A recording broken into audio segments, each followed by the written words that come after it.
And then when we get to the hormone part, bro, my total test was 215. 215, and my free was 7.33. So nearly cut in half of what it was the last time I got it checked. Now, why is that?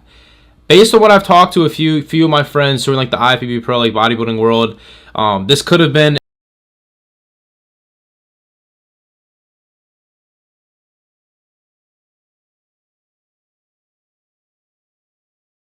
What's up guys, Derek, moreplates.com. Today we're going to be reacting to Am I Joining the Dark Side? A shit ton of people have asked me to interpret these lab results from Alex Eubank. Is it time? Exclamation mark, question mark. Low testosterone results with a pharma grade testosterone bottle in the corner. So, you know, this guy, he actually posted a video last year that I reacted to with his blood work, and he had mentioned how this was like he was 20 years old at the time, and he was thinking about getting on Clomid to boost his testosterone when his numbers were this. Luteinizing hormone 8.2. The range is 1.7 to 8.6. Again, I'm on the higher end of that. Now we get to testosterone. My regular testosterone is 655 nanograms per deciliter. The normal range is like anywhere from 250 to like 900. So it's like a wide range. So the thing is, when I was on my last cut at the end of August, I was at 461 nanograms per deciliter. I've increased my test by about 200 nanograms per deciliter in that time frame. So that's absolutely insane.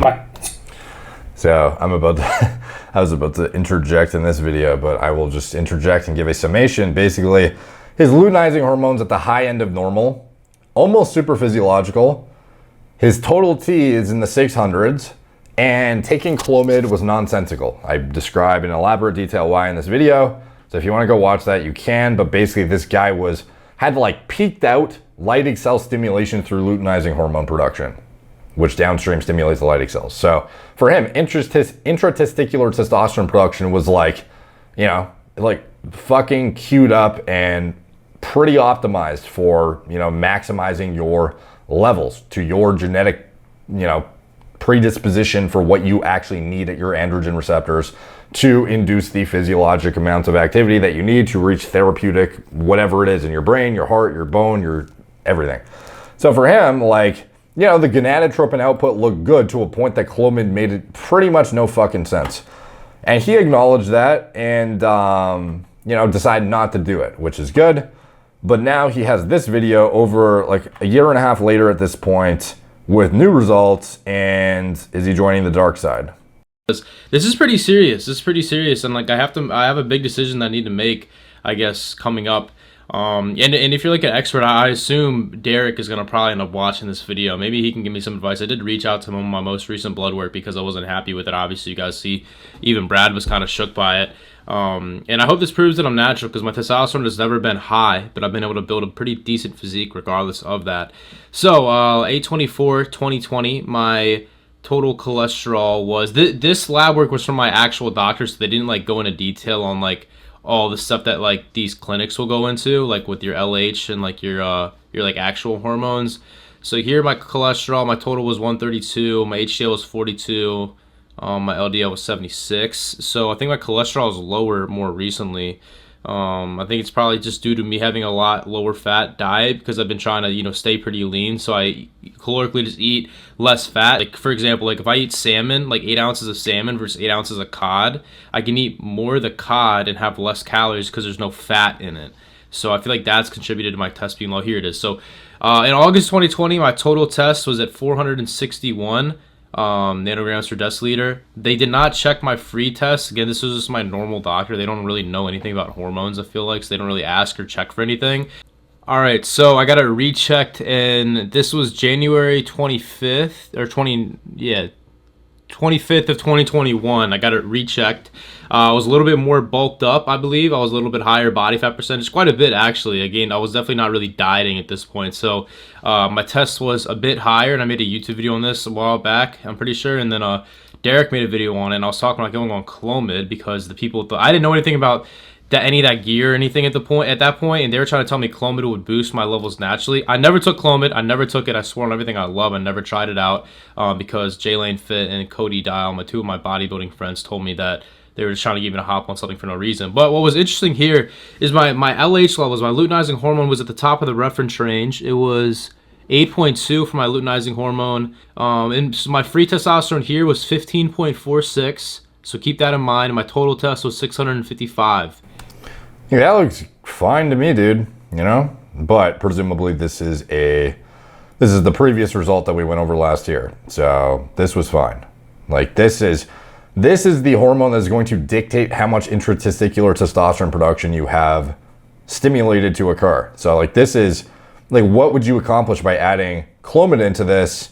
Nothing. Like you might be pushing yourself into like testicular toxicity territory, like something like a Phaedoga agrestis. If you push it too hard in the dosage amount to where your LH goes into super physiological territory, like that's where you might encounter some sort of testicular toxicity outcome. So yeah, like 8.2, you don't really want this redlined over like 8.6 on a constant basis, which I would assume would probably happen if he ended up on Clomid where his baseline is at. But again, this is a transient snapshot in time. Ultimately, at the end of the day, one like micro snapshot of his entire life at one particular moment, what is circulating in your blood.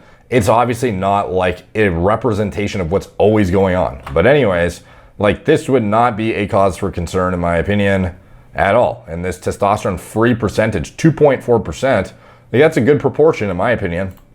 So apparently what they told me, what I've been hearing is free test is what matters. Doesn't matter what your total test is. But obviously you can see it was higher. It was 200 or so nanograms per deciliter higher. So yeah, free test, you know, that does matter because it's ultimately what is freely active to actually induce effects in tissues freely circulating around. But if you have like a cranked up free and a low total because you have like lack of gonadotropin output or suboptimal response at the testicles themselves, just because you have a normal-ish looking free, like your body could be in a massive state of, you know, insulin resistance for all we know, and you're disproportionately crashing your SHBG to yield a normal-ish looking free T, but your total T could be shitty still, and that's not representative of like a healthy, balanced guy at the end of the day. So yeah, like free T is what's going to matter as far as like psychoactive effects, muscle building potential. A lot of this stuff is going to be dictated by free T, but you do want to see like a balance, like you're a free T that is proportional to your total and is maintained at like a homeostatic set point that is representative of like not an insulin resistant, like obviously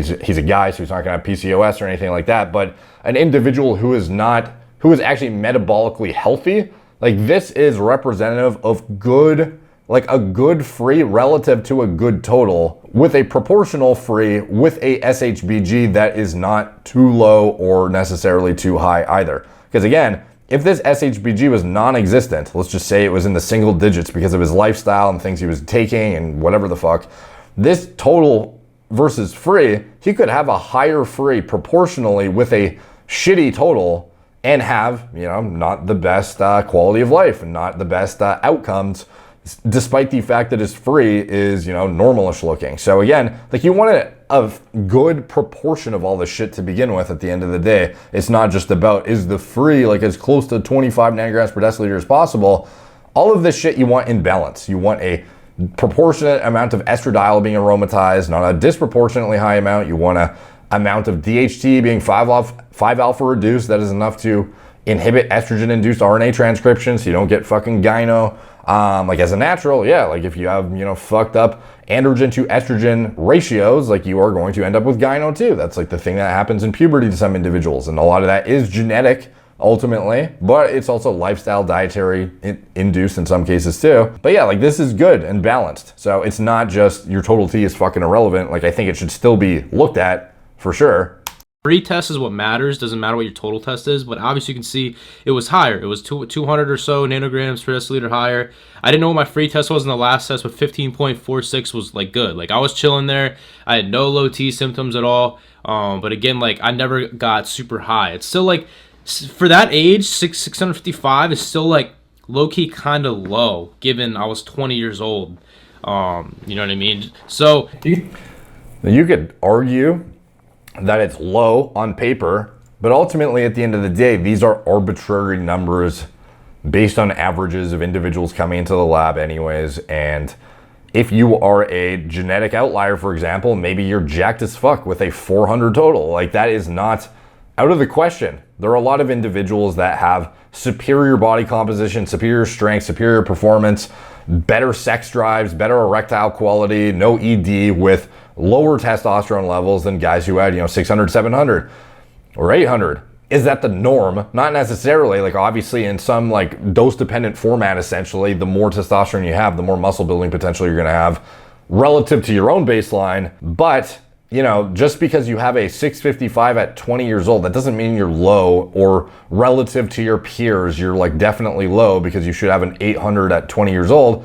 Like, if your body only needs 655 to achieve its functions, like maybe you have more, I don't know, like receptor expression, and you don't need as much testosterone. Like, there are certain things that your body regulates shit pretty tightly. Like, it will know how much hormone to produce to achieve whatever therapeutic function it needs to achieve. So if you don't need 800 nanogram per deciliter total, like, the feedback system will adjust accordingly to make sure you're getting what you need if everything is healthy and optimized. So like, I wouldn't be concerned about a 655 unless you were waking up without morning wood, you had ED all of a sudden, you had actual symptoms of low T. Like, I wouldn't be overly concerned. If you have a great physique, you are, making progress in the gym, you are, everything from a sexual health standpoint is on point, what more could you want, Like, I guess, it'd be nice to have better natural production, but like, if your LH is maxed out and your total T is at 655, like, I don't know, like, I guess you could argue that, well, like, how much more could I boost my natural T if I can only get to 655 with a topped out LH? Okay, like, I get that the likelihood of you getting to an 800, 900 total is like essentially zero based on that, unless you want to be redlining your balls into testicular toxicity territory all the time. However, it doesn't mean that that's like what you need to have a high quality life. Anyways, like, you maybe just need 655. That's totally plausible. You can see the difference from how much it changed from being like, on more of a diet to a little bit eating a little bit more. And then I got it checked again. I believe it was October. I don't have that on file, but I know I think it was 550 is what my total was. I don't know what my free was. And then recently I just got it checked again. And that's what I just went over with Bradley. So I'll show you guys what that looked like. Again, if you guys know what any of this stuff means, I'll just scroll through it. You can like comment down below, because I don't know what half this shit means. So my cholesterol, they said, was a little... Dude, you could have rotated the picture? God. There's no way you don't have an editor by now. Come on. For fuck's sakes, dude. What is this? Oh, this is a metabolic panel. I am just going to skip this. Low end. It was out of the reference hematology. Range was 109. So they told me to start taking fish oil, I think. And I don't mean that in like a bad way. Like, the likelihood is hematology is gonna be fucked up as a natural 22-year-old or whatever. Like, this is from eating a low-fat diet again. HDL was 40, and my LDL was 56. So they told me to like eat more healthy fats. Probably because I look at it. We look so fucking dumb. We're all sitting here like this right now. Even him. Lower my, like, how much I eat fat-wise. 85.8 nanogram per milliliter vitamin D. Interesting. I don't know what the thyroid stuff means. I don't know if this even proves that I'm natty to you guys. I thought it would, because it shows a consistent level of me having like low T. It's never spiked above like 1,000 or anything. I've always had consistently pretty, moderate to low testosterone naturally. If you show your gonadotropins in all your blood tests, it's definitely helpful to reinforce things. But at the end of the day, you're choosing when you're getting the test done. You're buying the tests. Yeah, it's not like a randomized thing that is going to give you any sort of exemption from, potentially being a fake natural or whatever. I'm not saying he is, to be honest. Like, I think he's a natural. From what I've seen, I think he's natural. But at the end of the day, like, showing these blood tests, and that's based on like very, very cursory glances of his shit. Because again, like, I haven't watched this guy's content in depth. I've done the Clomid video and I've done this, and that's more so just elucidating why using Clomid made no sense for him, and now interpreting these testosterone results. So don't take this as like a full-fledged, like, natty or not kind of thing. This is just me saying, like, off the cuff, what, I would speculate. But anyway, like, showing your gonadotropins is going to be something that is insightful as to your pituitary output, which would be something that would only be not shut down if you were not using exogenous hormones. Hopefully I said that correctly, grammatically correctly. Basically, he would not have adequate gonadotropin output if he was on exogenous anabolics. And the more tests he has to reinforce high gonadotropin output, the less likely it is he's on shit. Now, could you fuck with that? Of course you can. You can deploy things like SERMs. You can deploy things like recombinant LH, FSH. But again, and he's not being drug tested, so it's not like I can actually say for certain that he's not doing those things. So no, this is not. It's definitely, you know, in his favor, but it doesn't conclusively prove anything, even if your LH is at the top end of the reference range. But in general, if you see that, it's going to be representative of a guy who is like really natural. My IGF, whatever that is, I think you're like, again, I'm still new to all this. I'm sure somebody, you know, if you have the knowledge reading this, you can see what this means. But here I saw my LH levels, and this one was 2.6. I think the last time it was 8.1. All right, let me just tilt my fucking head again, bro. Let's see, FSH 6.4, LH 2.6, estradiol 31. Yeah, so like his LH is on the low end of normal now, which is he about to tell me he's been dieting or what?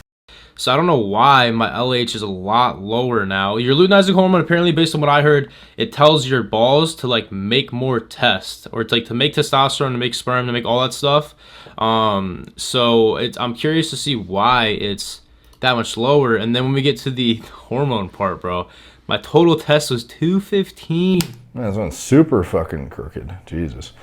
215 with a SHBG of, what the fuck am I looking at? SHBG 22.3, or is this previous result and then the current result is 7.33? 215, and my free was 7.33. So oh, sorry. Free. Oh, there we go.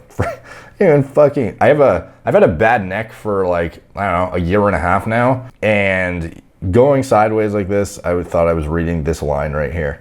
7.33 total free. Yeah, that's low.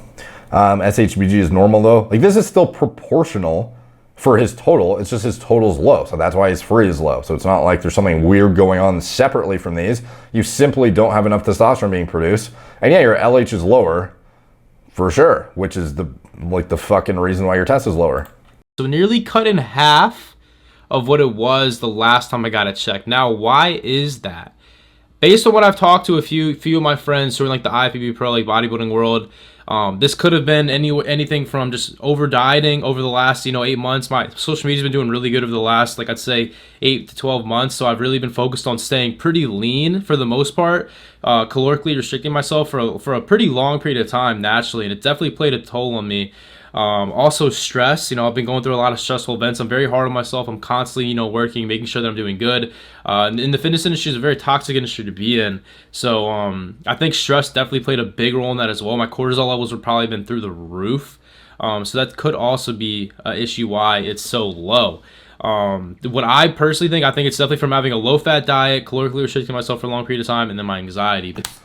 I would also check what time of day you're doing the test. Is it consistently at, right when the lab opens in the morning? Or are you doing it in the afternoon? What was your sleep like for the days leading up to it? Did you lift, heavy the days before? Like what factors are aberrant and or otherwise inconsistent that might account for this? Like, again, this is a snapshot in time. Like, ultimately, if you have a low T and your LH is low, your body's probably, if it's healthy and has the adequate nutrients and substrate to produce the hormones, is going to notice, oh shit, low T, produce more LH, and then that's going to produce more test. And yeah, there's going to be ebbs and flows throughout the day. But yeah, him getting down to like hypogonadal territory on paper, I don't know how hard he's dieting, so I can't say for certain that it's definitely his diet too, but I mean, we've definitely seen in the literature representations of hormone declining, multiple hormones declining from a thyroid standpoint, from a total T aspect, from multiple standpoints for hormonal production based on lack of adequate macro and micro nutrients, as well as sleep quality too. I don't know if this guy tracks sleep metrics or anything and has any idea of what his deep and REM was like in contrast to when he got the first test results, what his sleep regimen has been like. He's mentioned how he's been going pretty hard on social media, maybe he's pulling fucking late night night owl type scenario grinders of days, and he's only getting 5 to 6 hours sleep before he was getting 8. Like, I don't know all the factors, but those are things that could easily account for these kinds of changes. But I'm just taking shots in the dark, based on the lack of context. But like, ultimately, the fact that he's on the low, like, when I would get concerned is if I see his LH at the bottom of the reference range or at the top of the reference range, and his total T is still whatever it was, 215 or something. That's when I'm concerned, because it's like, okay, your body's literally fighting tooth and nail to get your T up, and it's still not responding. You're literally having like hypo response at the testicles to the actual hormone that produces the response for intratesticular testosterone production. So if his LH was still at 8.2 or whatever, and he had a 215 total T, then I'd be like, okay, like, do you have some like borderline testicular failure going on? Like, what is going on? For him though, it seems pretty aligned, where it's like gonadotropin output is peaked, total T, mid 600s. Gonadotropin output low, test is in the 200s. Like, it's pretty clear what's going on here to me. Now again, could this be representative of some sort of exogenous hormone use that's not testosterone? Like, yeah, if you use a SARM or like a steroid that's not testosterone, that's not going to show up in your blood work, then yeah, you could have suppression of your LH and FSH levels, and your total T would go closer in the gutter for sure. But his FSH was in range, I believe. Like, let me see if I can bring it back up here. I'm gonna have to crank my fucking neck again, bro. Where was it? So his FSH was 6.4 with a reference range of 1.4 to 18.1, if I'm reading this correctly, milli-IUs per milliliter. And, it's not like, it's not fucking crashed. And his LH isn't, like hypogonadal either. Like, there was activity going on, but ultimately I would imagine some of the things he's saying are accurate, as far as he thinks it's diet, he thinks it's stress, it's this, it's that. Like, hypercortisolemia is a huge impactful needle mover for fucking up young guys who would otherwise have like better looking levels. But that is the detriment of poor sleep oftentimes too, which has this vicious cycle of guys abusing stims to, stay leaner too and crush their appetite and get more work done, and then pulling, late work nights and getting 5 to 6 hours sleep, and then, grinding their face off, and then just working on this perpetual, like, burning the candle at both ends, so to speak, and ending up in a situation like this. So I don't know, like, if everything was dialed in from a lifestyle standpoint the exact same way, you're on the same diet, the same everything, you plug your diet into Chronometer, your micronutrients are backfilled and everything's on point, then I'd be like, oh shit, things are a bit sketchy here. But to me, this just seems like a pretty like cut and dry, like, let's see what happens when your LH gets back up to the high end of the reference range. Like, I'm sure you're fucking capable of it. It's not like all of a sudden you had pituitary fucking failure. Like, I think this is a contribution, multifactorial, based on multiple lifestyle choices, diet, etc. In like the IFBB Pro, like bodybuilding world, this could have been anything from just over dieting, pretty lean for him naturally, and it definitely played a toll on me. I think stress definitely played a big role in that as well. My cortisol levels would probably been through the roof. So getting your cortisol checked, like, I don't know if his blood test had that, but a Dutch test for cortisol would be worthwhile, probably, if you were actually going to look into adrenal function at like an elaborate level. Do I necessarily think he needs to do that? No. Like, I think a lot of this shit just fixes itself when you correct the issues that might have led to that outcome to begin with. Because again, if you get like an elaborate test done and it confirms your suspicions, like, what is the outcome otherwise? That you don't fix your lifestyle, you have a fucked up sleep regimen or something because your cortisol levels came back looking normalish. Like, ultimately, if you have things that are suboptimal, like, what to do to fix it in general. Now with him, when he's mentioning like low fat, he's mentioning caloric restriction for long periods of time. I did a podcast with Kino Body, Greg O'Gallagher, recently. I think it was back in April, and we talked about what his testosterone levels look like when he is at sub 10% body fat year round. The guy walks around at like 8-9%, whatever it is, and maintains like good hormone status. And I think one way a lot of naturals who do this kind of thing that Alex does, that Greg does, all these guys who are, naturals who stay dialed year round to have, you know, an aesthetic physique for Instagram and shit, is they restrict fat way too hard because they think that I only have so many macros to work with, so I'm gonna push protein really hard and carbs and no fat because I have no room for fat and it's just a non-satiating macronutrient. And they end up in a situation where not only are they often micronutrient deficient, because a lot of people just don't fucking look at that stuff, but in addition, if you are fat deficient, like that is such a critical component of hormone synthesis that I do believe a lot of naturals could otherwise probably support a few percent leaner body composition in a sustainable way if they like actually ratioed their macros a bit more fat centric. I'm not saying to have like a high fat diet or anything like that, but I mean, like the way Greg has his diet, Greg's diet is certainly not optimal by any means. It's just what he adheres to and what works for him. Like he'll have like a fucking, you know, like fudgicle at nighttime or like whatever. Like yes, like little treats here and there that kind of keep him on point. And kind of like get that dopamine kick or sugar kick that he's looking for. But he is also mindful of the fact that eliminating fat from your diet to try and have just like pure protein and carbs is going to fuck up a lot of naturals from a hormone synthesis aspect. And he found a huge difference when he had fat versus no fat in his diet. But again, like you don't want to be carb deficient either, you know? Like having no carbs is going to be massively impactful as well. And I believe we talked about that as far as his quality of life and like feelings of his like free tea was like massively impacted when he went no carb, which he only tried for a short period of time because it fucked him up so much. And then when he introduced carbs back into his diet, he would end up with a more proportional free tea and everything was kind of balanced. But he kept some fat in his diet. He didn't eliminate it entirely. So anyway, yeah, like you have to have a balance of macronutrients, even if you're cutting so deep into a deficit where you feel like you're going a bit too low in the protein or whatever. Like your body can get away with, I feel like, less protein than a lot of people think, to a point where it may be detrimental to push the protein. Like if you're doing 1.5 grams per pound at the detriment of not getting any fat in because your macros don't allow it at your steep deficit, like there's definitely, you have to weigh like the pros and cons of everything. Obviously, if you're in a deficit, your diet in general is suboptimal from a macronutrient and energy providing standpoint. So it's like, what is the least suboptimal thing you can be doing as a natural, and then, you know, work backwards from there. So that could also be an issue why it's so low.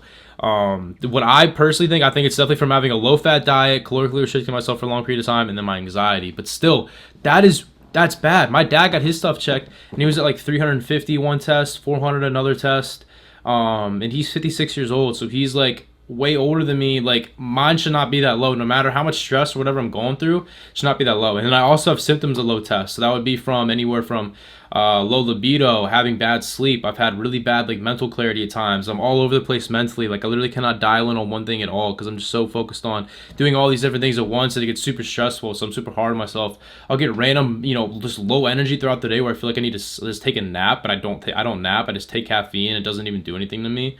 So it's been dragging, and the way that I've been feeling is almost like it's normal to me. Like I'm used to operating on this like low level and just like forcing myself to, you know, get shit done just by trying to motivate myself.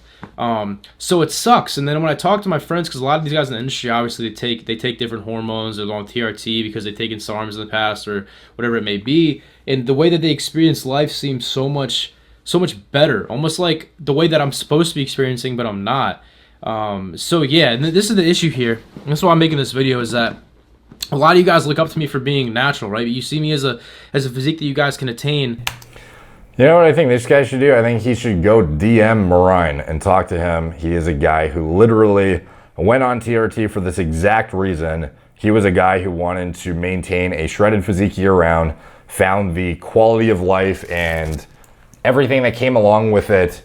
He was experiencing issues from a hormone aspect, but it was kind of subjected upon him by the lifestyle choices he was making. If you're going to try and maintain like single digit body fat year round, you know, some people can't tolerate that. Some people need to stay at 12% plus in order to have adequate hormones as a natural, and that's, you know, totally fine. But if you literally are planning on doing this long term and planning on staying at single digits and, you know, at the detriment of your quality of life and fucking up your hormones, potentially inducing like neurotoxicity, cardiotoxicity via hormone deprivation, again, like you kind of got to weigh out, you know, the risk to reward on this But in general, like, I don't really know how lean this guy needs to be to, you know, appeal to his fans or whatever the fuck. Like, if he's had a 655 with a topped out LH at a time where presumably he didn't look fat or anything, like, just go back to that, bro. Like, obviously you're capable of supporting it. So, I don't know, like, it's definitely a, you know, not bigorexia, I guess, but like a, you know, body image kind of perspective issue thing. And I do think there are probably things you could do to dial in your natural levels before you go the TRT route that perhaps he has not explored entirely. And that's perhaps even being mindful of, like, even trying to stay at this probably not healthy and sustainable body fat percentage long term. I imagine there's some like in between where he would probably be not unhappy with the body composition outcome, but still have a level that is more representative of what he's definitely capable of achieving. Naturally, you know what I mean? I'm 170. I gained some weight in LA. I'm 175 pounds right now. I'm 5'10" and a half. I'm a little taller, 5'11" maybe. It's hard. It's a lot of pressure in this industry, just like overall everything. You know, my income is based off of how I look, because the better I look, the better reach that I have, because the more the platforms push you, because it literally is it's truth. The more shredded you are, the better your pictures tend to do on the Explore page, the better your TikToks tend to do, the better your YouTube videos do, and like your YouTube videos. It's a toxic industry, and it's a lot of pressure. Like, I literally posted a picture on my Instagram the other day because I gained some weight out in LA because I was eating a lot, and going through like some of the comments, people say like, oh, you need to work your abs more, or oh, you look like you gained some weight. And it's like, regardless of like, yeah, I don't care. Obviously I don't care about them seeing that, but it still plays with your subconscious mind. You're like, oh shit, like maybe I did gain a little bit of fat. And then you're like, oh, maybe then now subconsciously I'm going to be like, I'm going to eat less. Although I don't care what people have to say about me like that, just once a few comments, because it's stupid, it still can, you know, hit your subconscious mind. And then like next time I go to like eat more food, it'll be like, oh, I kind of gained some weight. Maybe I shouldn't eat that. So it's a toxic cycle. Yeah, I think a lot of people experience that. Like Joe Aesthetics, for example, the guy is fucking striking distance of stage ready like year round and suffers hard to maintain his physique. And, you know, it's definitely at, you know, there's definitely a psychological component there. But ultimately, I think the people that are making those comments are people who weren't diehard supporters anyways. If they literally only follow you to drool over your sub 10% physique, were those really like diehard fans anyways? And this is ultimately, at the end of the day, you're building a brand around your name, and long term, are those individuals going to be the ones that are there for you and your content as a individual, or are they there for you and your fucking vacuum, you know? And I literally like the fucking pose, not like your literal vacuum cleaner. You know what I mean? If you follow fitness shit. So those individuals who are just following to look at a sick physique, but aren't like hardcore supporters, I don't necessarily think that weeding them out where you're sometimes shredded and sometimes like a bit, you know, fluffier, is that like bad of a move. You know, like, do you want those people following you and like, you know, having that mindset when they look at your shit? You know, like, it's not necessary, especially if you're trying to be an inspirational natural. Like, is it, you know, representative of what an ideal lifestyle a natural should even be following to try and do this year round?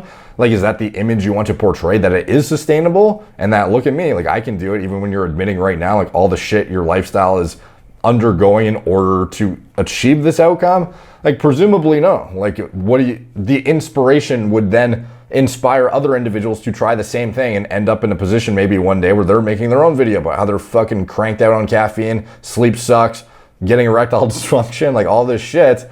That's not the sustainable natty way. So again, I'm not saying that's definitely going to happen, but there's probably things you can be doing to try and fix your natural levels that are not hormone related yet, from like a exogenous hormone, like synthetic use aspect. Again, I think the diet could be definitely modulated accordingly. I don't know how deep in a deficit he is, but there are definitely guys who are accomplishing it naturally, but everyone has their own genetics at the end of the day too. Like a guy like Greg O'Gallagher can maintain a, you know, mid 600 total test even when he's walking around at like fucking 7-8% body fat.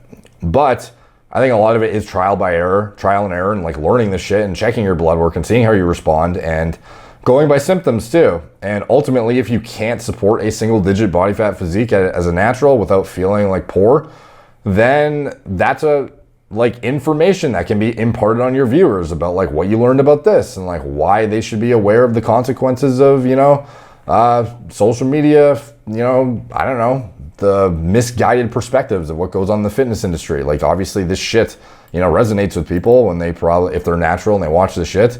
And then they don't have jaded perspectives on what they're expected to achieve either. If they think they need to stay shredded year round, they can see somebody doing, you know, doing well who is not doing that and is otherwise like actually spitting facts about what happens when you try and do that year round, you know?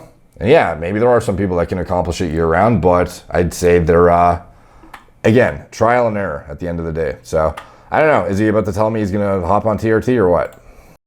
But yeah, so my mom actually is trying to find me an endocrinologist to go to so I can go see, either get another test just to see if this was like a fluke, just because my, you know, anxiety was really bad. I was traveling, I was out in LA, I was dieting right beforehand. Yeah, I'm gonna go get maybe another test and see what I can do to try to make myself feel a little bit better. But yeah, I don't know who's gonna make a video on this. If Derek does, let me know what you think I should do. I feel like this helps show that I'm natty, because I see how bad the levels are. People can be like, oh, you probably took something before, and that's why your levels have crashed. So I've had a consistent level of, from 2020, before I even like really started social media, I was at 440, and that was from like, I was dieting, I was pretty lean at that point, bulked up a little bit, got up to 650 a few months later, and then 6 months later after that I was at 550. And then this is nearly 8 months, I believe, later, I'm at 215. So, yeah, and I've stayed the same weight during this whole pretty much time period. If that fluctuation from the first test, I was at 170 pounds, to right now I'm at 175 pounds. So, yeah, I hope that proves I'm natty. I don't know if there's like a natty test I could take, but There is, but it'll cost thousands of dollars, bro. Like, if you want to follow the log of Matt Does Fitness as he's subjected to randomized testing for half a year straight and pays like over $10,000 to make it happen, then that's where we're making it happen as far as proving you're natural. But these blood tests that are not unprompted are not really going to prove anything necessarily. They definitely reinforce, the more you get, the more frequently you do them, obviously it helps reinforce the legitimacy of your claims. But if you're not being subjected to actual like full spectrum drug testing from a urine analysis aspect with concurrent blood work, it's kind of hard to really assert anything for certain. But yeah, I'm just going off of what I see on the blood work here, like I said. So anyways, I think that is kind of the gist of it. Seems like he is on the fence of what he should do. So it seems like he's definitely contemplating the Marine route. And I think it'd be worthwhile for him to go watch some of Marine's recent videos on how he got on TRT, why he got on TRT, and then him coming off of TRT and why he got off of TRT, his experience start to finish. And then, I don't know, looking at guys like, I don't know, my interview with Greg, Kino Body, and other naturals in the space who have similar experiences in terms of and what got them around it, or what they determined as the conclusive kind of like best thing for them. So anyways, hopefully you guys enjoy that. I had a lot of requests to interpret this one, and yeah, hopefully you guys learned something. Let me know what you guys think in the comments down below. All the comments help the algorithm. Much appreciated. Like, subscribe, check out my blog, moreplates.com. Follow me on Instagram at moreplates.dates, Facebook, Snapchat, Twitter, TikTok, Apple Podcasts. If you want to support the channel, check out anything I'm associated with in the video description below, including my preventative medicine hormone replacement therapy platform. We help all individuals, regardless if you're natural, enhanced, and it's not just about getting you on HRT. Like, we actually look at your biomarkers and establish lifestyle intervention suggestions, dietary manipulation, supplementation from a natural aspect before just haphazardly jumping on TRT, which is what a lot of clinics will do, is just, you know, have you achieve a arbitrary number on a piece of paper, say your morning wood isn't there, and then be like, you know what? That's enough. That's all we got to hear. Here's your cookie cutter script of HCG, TRT, and anastrozole. Kick you out the door and come back for a refill. And that's basically it. They exist to basically be a mill of testosterone prescriptions, which is not what we're about. We're actually about educating our patients, imparting information on them, and staying up to date on the most current literature when it comes to endocrinology, pharmacology, biology, etc. So you can check that out if you just want to get self-service labs too, without actual oversight from a doctor or anything, or without recommendations. You can just get cost-efficient labs. Like if you just wanted to order a total testosterone, for example, with high sensitivity testing, liquid chromatography with tandem mass spectrometry is the most accurate way to test your total T. It's the gold standard. Obviously, most clinics will give you an immunoassay, which is cheap and, you know, not as accurate in general. Like there's a reason why you get a sensitive assay, estradiol, a total T with LCMS, you know, free T with equilibrium ultrafiltration or equilibrium dialysis. These are the gold standards and I think are the most accurate ways to test your hormones. So you can check that out. And add any single biomarkers to your cart and check out with ease, or get a full panel done that has been audited and approved by me personally. We have a few different panels at different price points, depending on how elaborate and intensive you want to evaluate your current situation.